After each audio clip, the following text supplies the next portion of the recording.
안녕하세요. 이정입니다. 김장철 앞두고 배춧값 폭등 이야기 나와서 걱정이시죠? 그런데 배춧값이 오르면 농민들은 과연 제가 받는 걸까요? 며칠 전에 광주에서 농민들 뵀습니다. 이분들이 청와대로 가겠다고 하시면서 우리도 대한민국 국민이다 하시더라고요. 그 말씀이 마음에 남았습니다.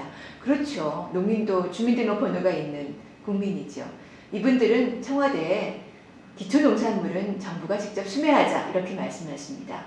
농민과 정부가 머리를 맞대고 앉아서 적정 가격을 정해서 사들이자는 겁니다. 그러면 농민들에게는 쌀값 비롯해서 생산비가 보장되고 서민들은 배춧값 이제 걱정 안 해도 됩니다. 파 한 단에 10,000원짜리 꺼내들고 부들부들 떨지 않아도 되는 거죠.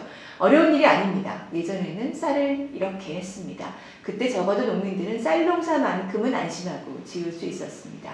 쌀뿐만 아니라 배추 같은 김장 채소 등을 국가가 수매해서 하면 농민들도 더 이상 가격 폭락에 시달리지 않고 소비자도 농산물 가격 폭등 걱정하지 않아도 됩니다. 이것이 바로 기초농산물 국가수매제도입니다. 기초농산물만큼은 국가가 책임져야 농민들이 추운 겨울에 청와대 가겠다고 더 이상 안 하셔도 됩니다. 국민들도 안전한 우리 농산물 가격 걱정 없이 먹을 수 있습니다. 기초농산물 국가수매제도 우리 함께 꼭 실현합시다.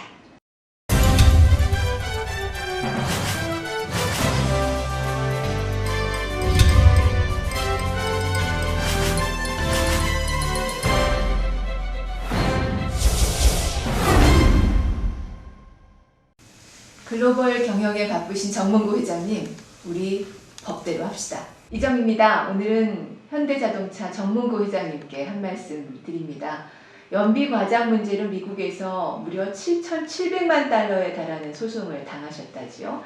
보상안까지 미리 준비하셨는데 소송 당하기 전에 그쯤에서 모양 좋게 빠져나올 수가 없으셨던가 봅니다. 변론 준비하시느라고 이제 바쁘시겠습니다. 미국 법원이 어떤 판결을 하든 현대자동차는 미국 법원의 판단, 결정 이행하시겠죠? 준법 운전자에게 할인 혜택까지 주는 현대자동차니까 전 세계 글로벌 경영 잘하기 위해서라도 당연히 미국 법원의 결정을 잘 따르실 것이라고 생각합니다. 그런데 회장님, 한국의 비정규직 노동자가 불법 파견을 지적한 것은 소송 가기 전에 해결하려고 한 적 없으시죠? 법원의 확정 판결이 나와도 8개월째 아직까지 묵묵부답 아니십니까? 현대자동차에서 일해온 비정규직 하청 노동자는 정규직이다. 이런 대법원 판결이 있었던 것이 벌써 2010년인데 억지로 대법원으로 또다시 한번 끌고 가서 벌써 시간도 2년이나 더 끄셨습니다. 아직도 이분을 정규직으로 전환시키지 않고 계십니다. 수천 명의 비정규직 노동자들이 같은 처지에 놓여 있습니다. 한국의 대법원 판결은 그냥 종이장이다 생각하시는 겁니까? 8년 법정 싸움을 해서 승소 판결을 겨우 받아낸 노동자가 이 추운 날 울산 현대자동차 앞에 철탑에서 벌써 20일째 농성하고 계십니다. 회장님, 노동자들의 말 딱 한마디입니다. 법대로 하자. 이제 들으십시오. 더 이상 미루지 마십시오.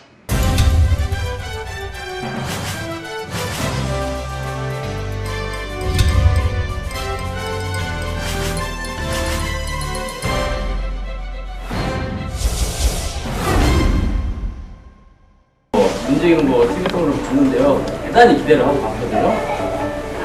근데 보다가 하품 나오는 줄 알았어요. 아무리 봐도 용선 TV토론 붙으면 박근혜 저격수는 이 대표님밖에 없으시는데 어떻게 좀 잘 준비하고 계신지요? 별다르게 준비하고 있는 건 아니고요.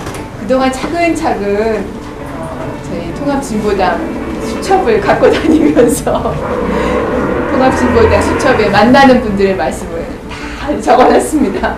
그대로 전화를 하고 그래서 그분들 말씀을 이렇게 기억해 놓으려고 녹음도 해서 다 일일이 다 기록으로 남겨놨습니다. 정말 절절한 이야기들을 전해드리려고 준비하고 있습니다. 그리고 우리 국민들이 왜 진보적 정권 교체를 원하는가, 왜 새누리당의 재집권 절대로 안 된다고 생각하는가에 대해서 정말 열심히 사시는 분들 이야기를 제대로 전하는 게 제 몫이라고 생각하고요. 그걸 잘 제가 정리해서 전하면 그걸로 이길 수 있다, 토론은 생각합니다.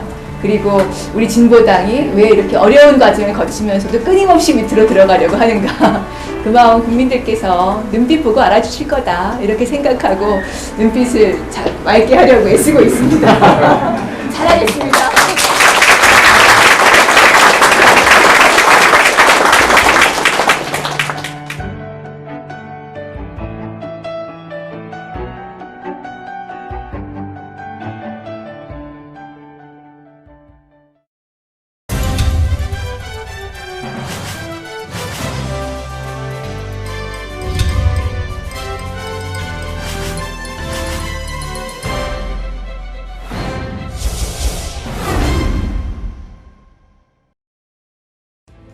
통합진보당은 50% 4개만 달성하면 함께 사는 나라 만들 수 있다는 밝은 희망 노동자 민중 여러분께 전해드립니다.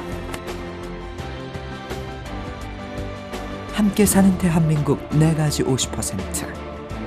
첫 번째, 노동조합 조직률 50%로 노동자의 힘을 키우겠습니다.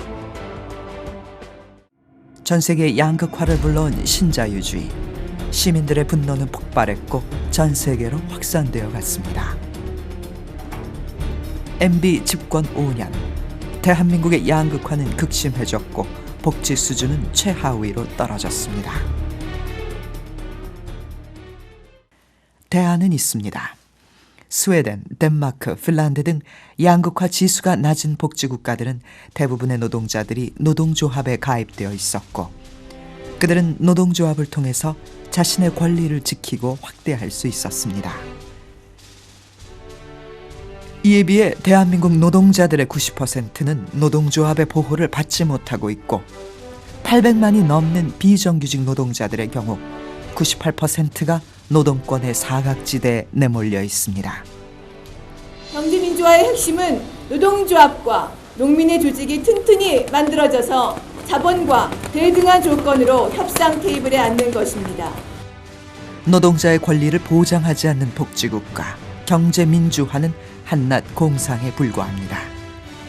노동조합을 만들기 위해 목숨을 걸어야 하는 현실을 바꾸지 않고서는 복지국가도 경제민주화도 불가능합니다. 노동자들이 자신들의 힘을 가지고 정리해고와 손배가압류 제도를 폐지하고 노동조합 조직률을 50%까지 끌어올려서 민주진보 정권이 강력하게 개혁을 추진할 수 있는 근본적인 바탕을 마련할 것입니다. 노동조합 조직률 50% 달성으로 노동자 스스로의 힘을 키우고 경제민주화를 실현하겠습니다. 두 번째, 평균 임금의 50%로 최저임금을 현실화하겠습니다. 최저임금을 평균임금의 50%로, 이것이 우리의 두 번째 50%입니다. OECD 최저임금은 평균임금의 50%, 대한민국 최저임금은 평균임금의 32%. 이명박 정부에서 실질 최저임금 인상은 마이너스를 기록했습니다. 물가는 치솟고 재벌기업은 사상 최대의 흑자를 냈지만 노동자들은 빚만 늘어났습니다. 최저임금 인상은 우리 사회의 가장 약자인 비정규직에게 최소한의 혜택이 돌아가게 하는 것입니다. 많은 사람들이 여성 문제를 말합니다. 비정규직의 대다수는 여성 노동자들이 채우고 있습니다. 여성을 말하려면 최저임금 인상에 동의해야 합니다. 많은 사람들이 복지를 말합니다. 최저임금 인상을 빼고 복지를 말하는 것은 알맹이를 빠뜨리는 것입니다. 최저임금을 평균임금의 50%로 올려서 최저생계비를 보장하고 비정규직 문제를 해결하겠습니다. 세 번째, 고소득층 50% 세율 적용하겠습니다. 고소득층의 소득세율 50%까지 올린다는 것입니다. 복지 재원을 마련하기 위해서 고소득층의 증세는 당연하고도 필수적입니다. 복지국가는 21세기 국가의 보편적 이념이 되었고 이에 따라 고소득층에 대한 증세는 세계적인 추세로 자리 잡았습니다. 그러나 대한민국의 최고소득세는 여전히 OECD 최하위에 불과합니다. 부자 감세를 고집한 이명박 정부 5년. 서민복지 예산은 대폭 삭감되고 말았습니다. 감세 정책의 혜택은 저소득층이 아닌 고소득층에 집중되었고 복지 혜택은 축소되고 조세의 불평등까지 더해졌습니다. 서민, 중산층, 중소기업의 조세 부담 없이 상위 1%인 고소득층 재벌에게 OECD 평균 수준의 증세로 5년간 80조 원의 재원을 마련, 조세 평등을 실현하고 복지국가의 첫걸음을 시작하겠습니다. 네 번째, 식량 자급률 50%를 달성하겠습니다. 우리 농민과 그리고 소비자와 그리고 국가의 식량 주권이 함께 살아나는 길, 바로 식량 주권 50%를 달성하는 것입니다. 대한민국의 농가 부채는 심각한 상황입니다. 농사를 짓고 싶어도 늘어나는 빚 때문에 농업을 포기하는 농민들이 갈수록 늘어나고 있으며 하루 3명의 농민들이 자살을 선택하고 있습니다. 농산물 가격이 폭락과 폭등을 거듭하면서 국민들도 피해를 보고 있습니다. 피해는 여기서 그치지 않습니다. 21세기의 안보 주권이라고 불리는 식량 주권이 흔들리고 있습니다. 식량 자급률 50% 달성은 우리 농업과 농민을 살리면서 노동자들의 생활을 안정시키고 국가의 식량 주권을 함께 회복하는 길입니다. 기초 농산물 국가 수매 제도를 도입해서 농민들 소득을 보장하고 농산물 가격을 안정시키며 국민들에게 안전한 먹거리를 제공해야 합니다. 이명박과 새누리당이 집권한 지난 5년은 악몽 같은 세월이었습니다. 그러나 민주정부 10년에도 노동자, 농민, 서민들의 삶은 여전히 고달팠습니다. 노동자들이 노동조합이 뒷받침이 돼야 되는데 민주정부 10년 동안 계속 짓밟힌 거예요. 손해배상 가압류 당하고 정리해고 당하고 노동조합 만들면 계속 외주 계약 해지도 안 하고 이걸 이제는 한번 깨보자는 거죠. 진짜 노동자들이 힘 가져야 된다. 노동자들께서 힘을 가지시도록 하는 게 저희 통합진보당이 하고 싶은 겁니다. 지난 역사를 다시 반복하지 않는 길, 진정한 경제 민주화를 실현하는 길. 그것은 노동자, 농민, 서민들이 스스로를 지킬 힘을 가지는 것입니다. 진보적 정권 교체를 통해 함께 사는 대한민국을 만들겠습니다. 함께 사는 대한민국, 통합진보당 대통령 후보 기호 3번 이정희.